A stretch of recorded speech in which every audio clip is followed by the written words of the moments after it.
प्रेम से बोलिए सियावर रामचंद्र की जय।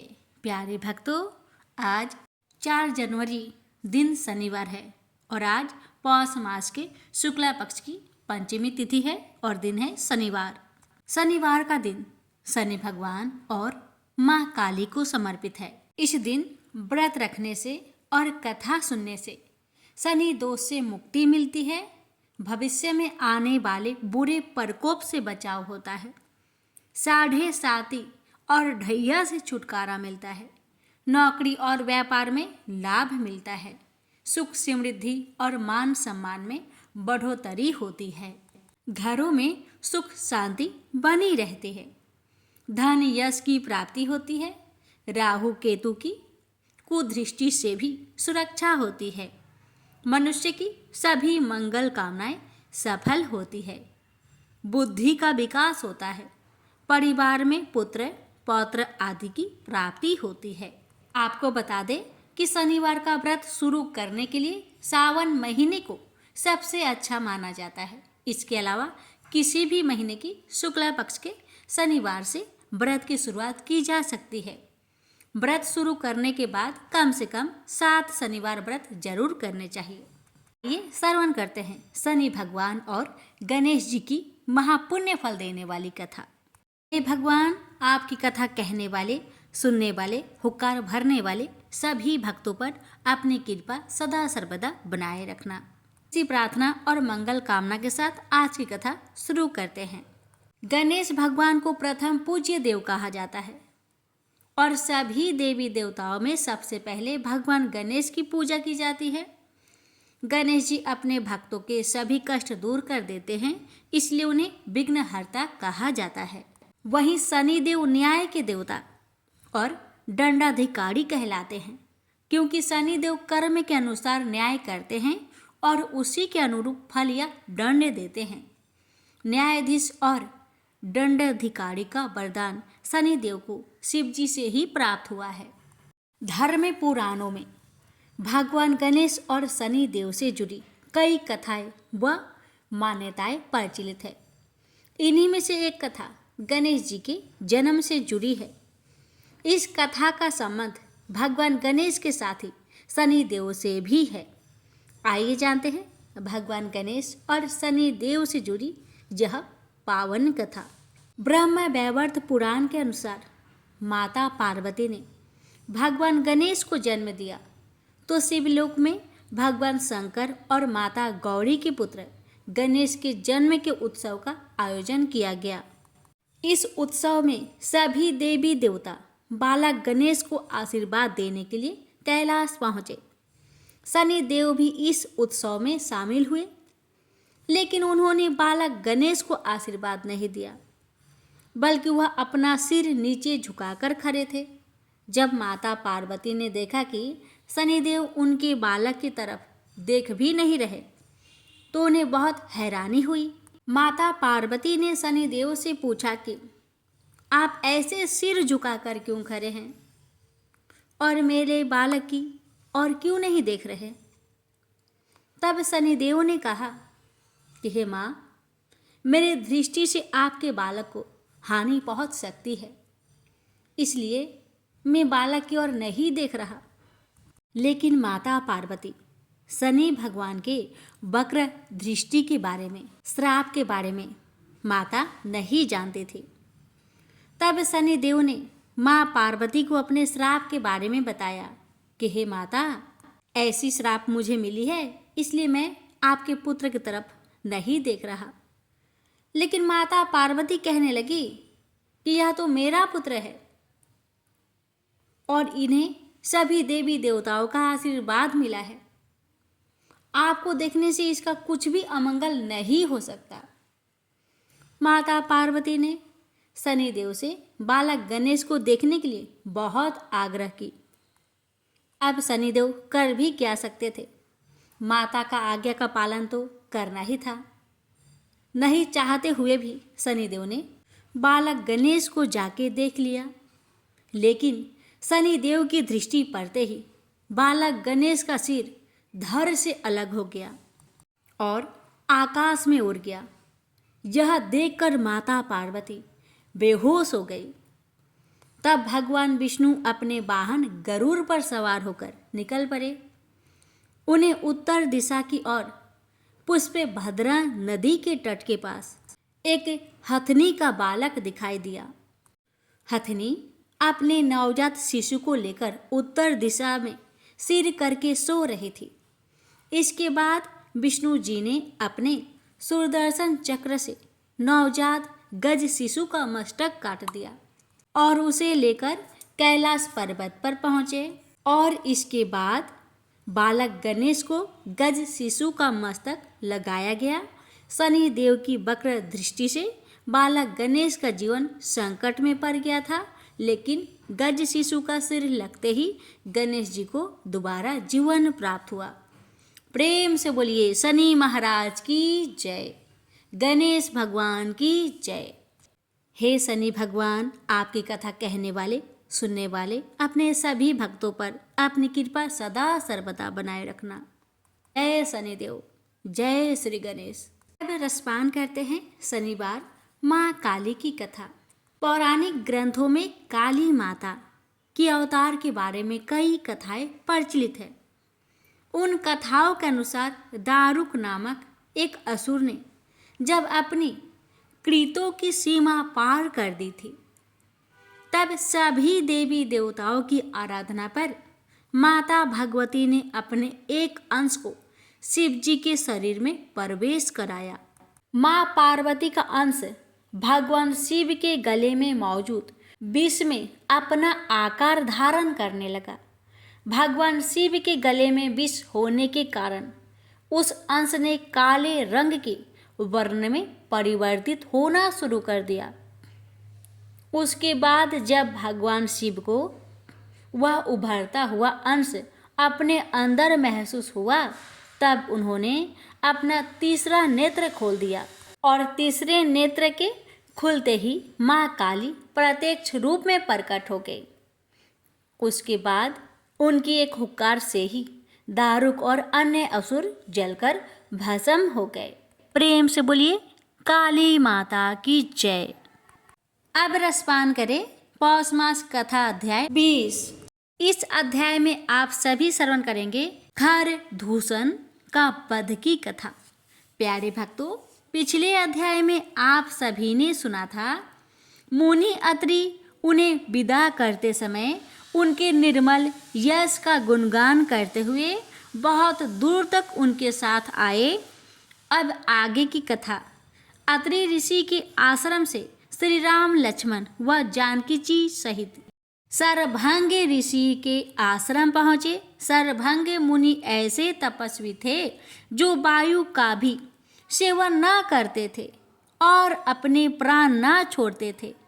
आयु तो उनकी कब की पूरी हो गई थी और कितनी ही बार यमदूत उन्हें लेने भी आए, स्वयं यम भी आए, परंतु उनके तप के प्रभाव से उनके प्राण हरण न कर सके। ऋषि का प्रण था कि जब तक प्रभु स्वयं उन्हें दर्शन नहीं देते तब तक वे इस धराधाम से जाने वाले नहीं। राम दर्शन की अभिलाषा में यम से भी हठ ठाने बैठे। ऐसे दुर्लभ मुनि को श्री राम ने दंडवत प्रणाम किया। मुनिवर के नेत्रों से श्रद्धा आंसू छलक उठे। प्रभु की स्तुति करने व अपने हाथों से तैयार काष्ठ की चिता पर बैठे और युग अग्नि से स्वयं को भस्मीभूत कर दिया। वे श्री हरि की परम लोक को गए। ऐसे तपस्वी मुनि को अंतिम प्रणाम कर श्री राम आगे बढ़े तो मार्ग में पहली बार एक राक्षस विराध से भेंट हुई। भूख से पीड़ित वह राक्षस भयंकर रूप लिए उनकी ओर दौड़ा तो श्री राम ने एक ही बाण में उसका वध कर दिया। यह दंडकारण्य में दानव दलन का श्री गणेश था। वहाँ से आगे बढ़े तो मार्ग में मानव अस्थियों का ढेर दिखाई पड़ा। श्री राम ने मुनियों से उसके विषय में पूछा तो पता चला कि ये राक्षसों का आहार बने मुनिजनों की अस्थियां है। रघुवीर का मन करुणा से भर उठा और उन्होंने उसी समय भुजा उठाकर शपथ ली और अयोध्या के महान वंश रघुकुल का वंशज पृथ्वी, आकाश और समस्त देवताओं को साक्षी मानकर प्रण करता हूँ कि पृथ्वी को राक्षसों से रिक्त कर दूंगा। श्री राम की इस प्रतिज्ञा से देवता प्रसन्न हो गए। मुनिजन आशुविंत हुए और यह नाद दंडकारण्य में निवास करते हुए राक्षसों को प्रकंपित कर गया। श्री राम अब दंडकारण्य की ओर बढ़ते जा रहे थे। मार्ग में संतों मुनियों के दर्शन करते हुए रात्रि विश्राम और धर्म चर्चा में व्यतीत करते थे।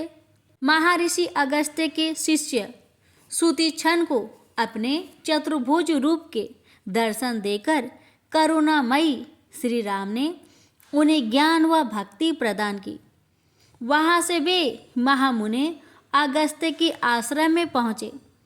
अगस्त्य मुनि का आश्रम दंडकारण्य का अंतिम आश्रम था और एक प्रकार से दंडकारण्य के राक्षसों का भय था।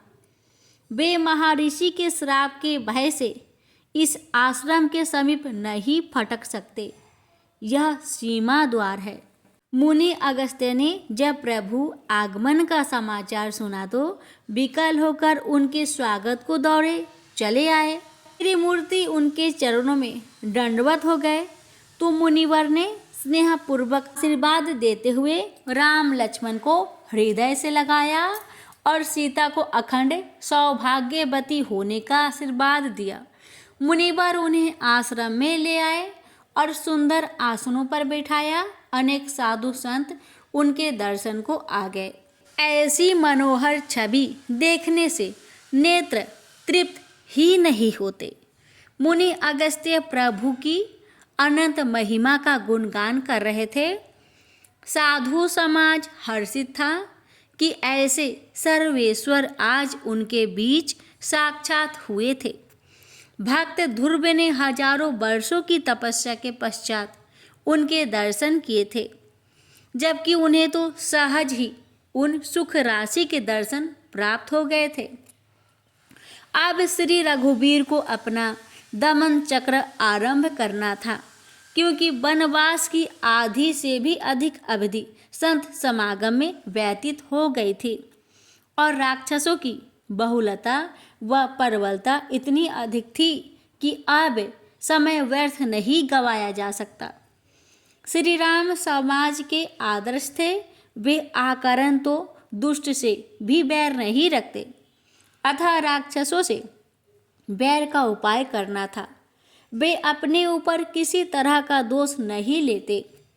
ये तो विधि का विधान है, तभी तो वे सर्वेश्वर है। ब्रह्मांड में तो उनके लिए सभी देव, दानव, मनुष्य, यक्ष, किन्नर समान रूप से प्रिय हैं, क्योंकि इनका सृजन उन्होंने ही किया है। जब तक कारण उत्पन्न ना हो वे किस पर क्रोध करेंगे और बिना कारण अपना सृजन विनष्ट नहीं कर सकते। इसलिए अगस्त्य मुनि से विदा लेकर वे पंचावटी की ओर चल पड़े। वे उस दुर्ग में प्रवेश कर रहे थे जहां उनका निर्धारित लक्ष्य था। दंडकारण्य में श्री राम ने ऐसे स्थान पर कुटी का निर्माण किया जो चारों ओर से राक्षसों से घिरा था। यही कारण उत्पन्न होंगे और यही से धर्म युद्ध आरंभ होंगे। यह कोई अकस्मात महायुद्ध नहीं था। इसकी प्रेरणा श्री राम ने प्रकृति को ही दी थी। जब श्री राम प्रेरणा करते हैं तो किसका साहस है कि विपरीत चले। रावण की बहन सुपर्णखा दंडवत वन में अपने भाइयों खर व धूषण के साथ रहती थी। रावण से उसका देश था। इसका कारण था रावण का अहंकार। उसे अपने सामने किसी का भी उत्थान स्वीकार नहीं। सुपर्णखा का पति विद्युध्वजा राक्षस जाति में सबसे अधिक बलवान था। उसने वह कर दिखाया था जो रावण स्वप्न में भी नहीं सोच सकता था। परंतु उसकी सोच दैत्य सम्राट प्रहलाद और बलि जैसी थी। वह राक्षस राज का समर्थक था, परंतु मानवता का शत्रु नहीं। प्रभु श्री राम ने शूर्पणखा को निमित्त घोषित कर दिया था कि वह कारण बनेगी। वह कभी दंड कारण्य में इस और नहीं आई थी, परंतु आज प्रभु प्रेरणा खींच लाई। पंचवटी आज तक निर्जन थी, किंतु अब वहाँ दो ऐसे सुंदर तपस्वी दिखाई दे रहे थे जिनकी मोहिनी छवि देखकर राक्षसी प्रवृत्ति का मन कामासक्त हो गया। वह सोचने लगी कि इन दोनों में से कोई एक उसके जीवन में आ जाए तो सब पीड़ाएं समाप्त हो जाए, परंतु इस रूप के साथ बेचारे सुकुमार लगते हैं, भय से मूर्छित हो जाएंगे। वह माया जानती थी, क्योंकि ऐसे ही माया भी कुल की पुत्री थी। उसने अति सुंदर वेश बना लिया। लक्ष्मण परहरी थे, अतः उसने पहले उन्हीं के पास जाकर विवाह की इच्छा प्रकट की। लक्ष्मण ने उसे नख से शिखा तक निहारा। उसका मोहित कर देने वाला लावण्य रूप था। हे सुंदरी, मेरा ऐसा सौभाग्य कहाँ, मैं तो दास हूँ, स्वामी तो वो हैं। लक्ष्मण राम की ओर इंगित कर कहा, आप उनके पास जाइए। शूर्पणखा ने राम को देखा तो और भी सम्मोहित हो गई। वह उनके पास गई और परिणय निवेदन किया। राम ने हंसकर कहा, मैं तो विवाहित हूँ और मेरी पत्नी भी साथ है। मैं तुम्हारे साथ विवाह नहीं कर सकता, अतः तुम लक्ष्मण के ही पास जाओ। शूर्पणखा लक्ष्मण के पास गई तो लक्ष्मण ने उसे फिर राम के पास भेजा कि उनकी आज्ञा के बिना मैं कुछ नहीं कर सकता। इस प्रकार दोनों भाई शूर्पणखा को कुछ देर इसी तरह मूर्ख बनाते रहे। तभी सीता कुटिया से बाहर आई। उन्हें देखी शूर्पणखा सकुचा गई। स्त्री सुलभ ईर्ष्या उसकी आंखों में तैरी। सीता प्रश्नवाचक दृष्टि से उसे देख रही थी। शूर्पणखा समझ गई कि अभी तक दोनों तपस्वी उसे मूर्ख बना रहे थे, तो वह क्रोध में आ गई। सीता के कारण उसे अपना अधिक अपमान लगा। स्त्री के सामने किसी स्त्री को पुरुष द्वारा उपेक्षित किया जाए तो उपेक्षिता के हृदय में क्रोध अधिक बढ़ जाता है। शूर्पणखा का दिमाग भन्ना गया और वह अपने वास्तविक राक्षसी रूप में आ गई। सीता उसका विकराल रूप देखकर डर गई तो वह सीता पर झपटी। राम फुर्ती से बीच में आ गए और उसे जोर से लक्ष्मण की ओर ढकेला। राम ने संकेत कर दिया और लक्ष्मण ने तत्काल बड़ी दक्षता से उस कुरूप राक्षसी के नाक व कान काटकर उसे और भी भयानक बना दिया। शूर्पणखा एक चित्कार के साथ वहां से भागी। रक्त की धार उसके नाक कान से बह रही थी। राम गंभीर हो गए। महायुद्ध के बीज बो दिए गए थे। राम ने यज्ञ वेदी में जलती अग्नि की ओर देखा और सीता को संकेत किया। सीता अग्नि में प्रवेश कर गई और उसका प्रतिरूप राम के समक्ष रह गया। इस कौतुक को लक्ष्मण भी नहीं जान पाए। राम ने सीता को सुरक्षित कर दिया था, तब उन्होंने लक्ष्मण को आज्ञा दी कि वे सीता को लेकर किसी सुरक्षित कंदरा में चले जाए, क्योंकि शूर्पणखा अपने राक्षस भाइयों सहित शीघ्र ही लौटेगी। लक्ष्मण ने तुरंत आज्ञा का पालन किया। शूर्पणखा राक्षस समाज के अंत का सम्मान लेकर दंडकारण्य में बसे। अपने भाई खर व ढूसन के पास रोती बिलखती हुई गई। वे दोनों अति विशालकाय और भयंकर आकृति वाले राक्षस थे और ऐसे ही हजारों योद्धाओं के साथ दंडकारण्य में उत्पात करते रहते थे। शूर्पणखा की दशा देखकर दोनों चौंक उठे। वह भयानक राक्षसी और भी भयानक हो गई थी। खर ने शूर्पणखा की दशा के बारे में पूछा तो उसने बताया, इस दंडकारण्य के पंचवटी नामक स्थान पर राम लक्ष्मण नाम के दो तपस्वी आवासे हैं। उनके साथ सीता नाम की एक सुंदर स्त्री है।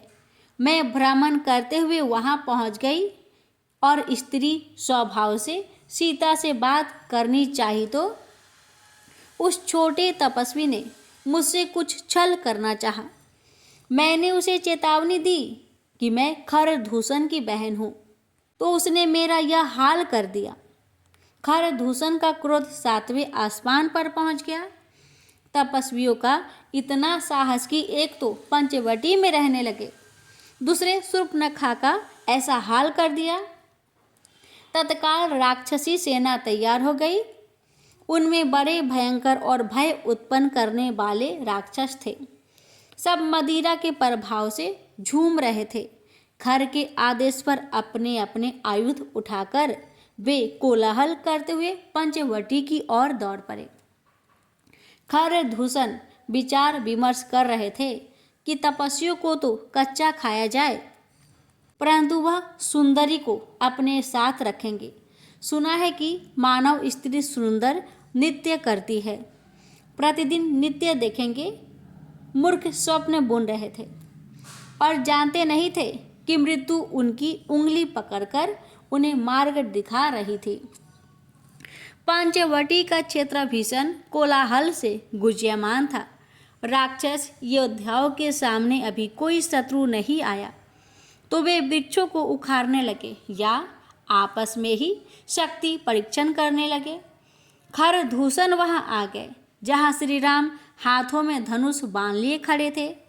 अरे ये तो अकेला है। सुपर्णे तो बता रही थी कि वे 2 हैं और साथ में सुंदर स्त्री है। ये तो एक है। एक से लड़ने में तो हमें लज्जा आती है। अरे ओ तपस्वी, तेरा मुख देखकर मुझे दया आ रही है। तुझे मारता हूँ तो अपना बल लज्जित होता है। तू उस स्त्री को हमें सौंप दे और इस वन से चला जा। खर तुझे अभयदान देता है। श्री राम हंसे। मूर्ख खर, तुझे भान भी नहीं है कि तेरे सामने काल खड़ा है।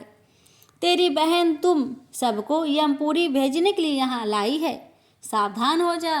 खर ने दांत किटकिटाकर अपने योद्धाओं को आक्रमण का संदेश दिया तो श्री राम की मनुज लीला का शुभारंभ हो गया। अब युद्ध भूमि में अनेक राम दिखाई देने लगे। शूर्पणखा तो इस दृश्य को देखकर भाग खड़ी हुई। श्री राम रणभूमि में काल रूप हो गए। वे अपने स्थान पर खड़े थे और राक्षसों को हर स्थान पर दिखाई दे रहे थे। प्रत्येक राक्षस से राम लड़ रहे थे। राम के तीक्ष्ण बाण आज युद्ध भूमि को राक्षसी रक्त से लाल करने लगे और राक्षसों के सिर, पैर और हाथ कट कट कर गिरने लगे। सियारों की टोलियां झाड़ियों में खड़ी दांत बजा रही थी और प्रतीक्षा में थी कि कब भरपेट आहार मिले। बहुत समय पश्चात ऐसा अवसर आया था। भूत प्रेत और पिशाच खोपड़ियां इकट्ठी कर रहे थे, बैताल नाच रहे थे। श्री राम ने आज उन्हें प्रसन्न होने का अवसर दिया था। देवता भी हर्षित भाव से आकाश में खड़े होकर इस महासंग्राम को देख रहे थे। राम ने एक मुहूर्त में ही आधी से अधिक राक्षसी सेना को धराशायी कर दिया था। दूषण का छत बिछत शरीर देखकर खर अचंभित था। इतना बलवान सुभत दूषण उस तपस्वी ने मार गिराया। वह अपने सामने खड़े राम और रणभूमि में लड़ रहे रामों को देख रहा था। तपस्वी मायावी योद्धा था, अतः उसने सोचा कि माया युद्ध ही करना होगा।